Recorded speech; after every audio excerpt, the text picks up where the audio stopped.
Hello my friends, I now invite you to enjoy this classic Dr. Groovy lesson. Hello kiddies, Scott Grove here with the little quick licks for the mandolin.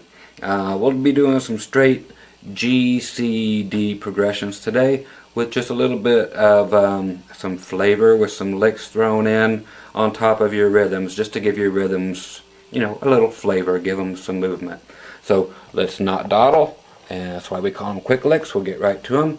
Okay, so in the key of G, okay, we will be using all the standard chords, but then we're just going to be adding notes to them to make your playing, like I said, more interesting. So we will start off with your G chord, of course, which has your 3rd fret here on the E string with your middle finger, and your 2nd fret here on your A strings, okay, with your 1st finger. Okay, for those of you who don't know already, this will just be an extra. You can actually take your ring finger, move it up to the 5th fret here on your E string, and then your pinky up to the 7th. Okay, straight picking.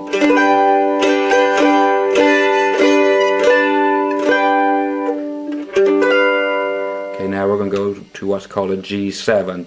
This sets us up to go to the C chord. You can hear that we're getting ready to go somewhere. Okay? You can hear that we're getting ready to go to C. Okay, so what we're doing very closely, again, here's your standard G chord.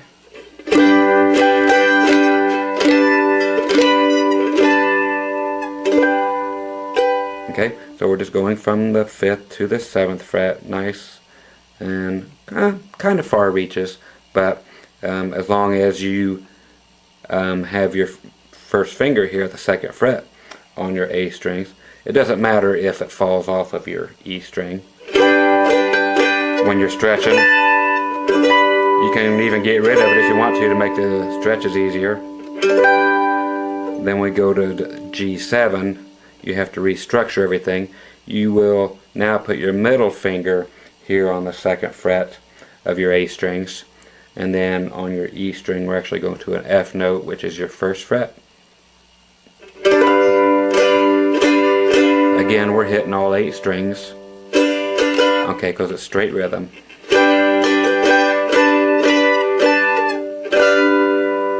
And sometimes it's nice, time permitting, depending on your rhythm,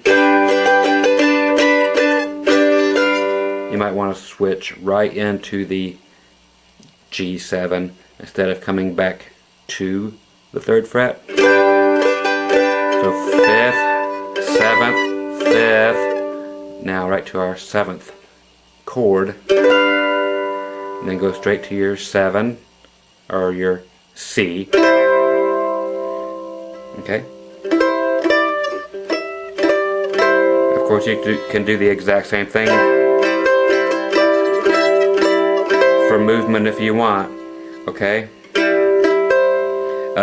Other things that you can do for movement here.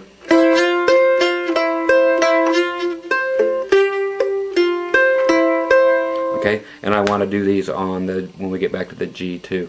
Or while you're in C, which is exactly the same as your G, but everything up 1 string. So you are at the 3rd fret with your middle finger on the A strings, and at the 2nd fret on your D strings. Okay? So you can still do the same thing you were doing before with the reaching up and doing the,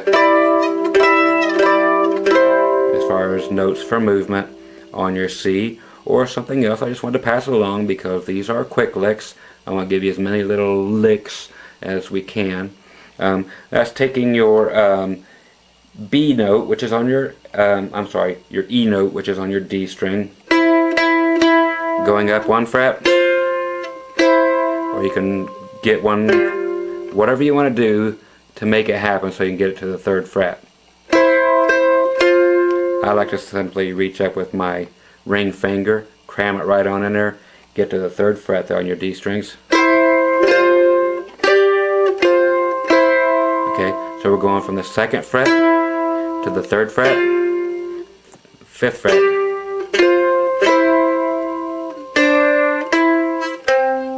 And you can always open back to the 2nd fret and then go to the 5th fret of your G strings, and that brings you right back to your C note. Okay?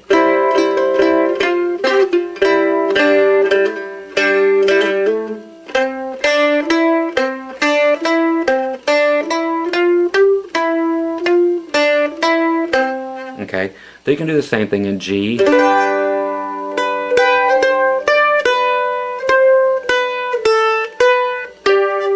Okay, so you have the same licks available.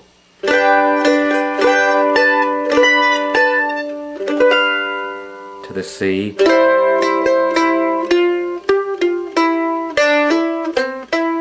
Back to G.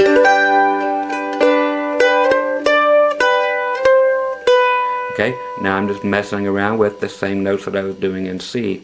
To the 3rd fret, 5th. Okay, when I lift up, okay, so we're going from the 3rd fret, 5th, 3rd, 2nd, lift it open. So now you only have one string on the 3rd fret, or one finger on the 3rd fret of your E strings. Okay?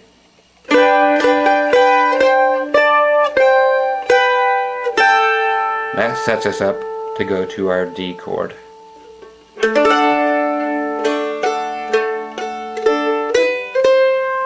Okay?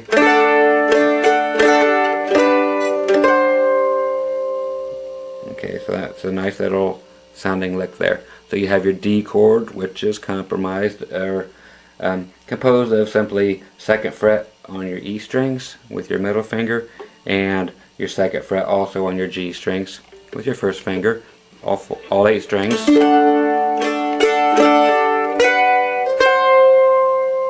Okay? So now we're concentrating on the A string. Now 2nd fret, 3rd fret. And that leads us right back into something which is very nice. It's just a leader way up into your G chord again. So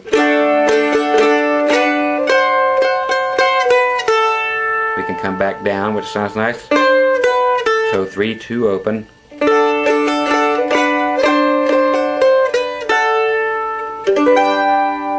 Okay, so basically to summarize this, these are just giving you a bunch of hints of where you can go. In G, you can go up to the G, up to the 5th fret, up to the 7th fret, back down to the 5th fret, and then our G7 to your C chord, which you can do the same thing with, or you can go from your 2nd fret, 3rd fret, 5th fret, and you can even go down to your 5th fret here on your low G strings. And then back to your G, that 3rd fret, 5th fret, open it up to go to your D,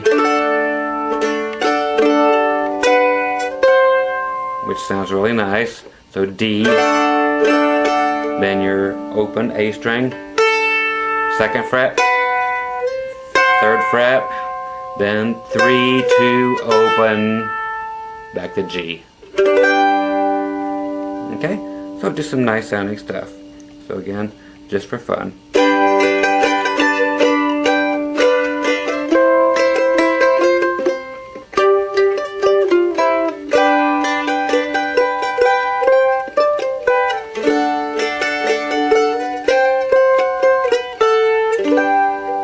Okay, so just nice little options for your fingering.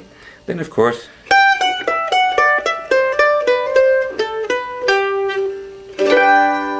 nice little major scale.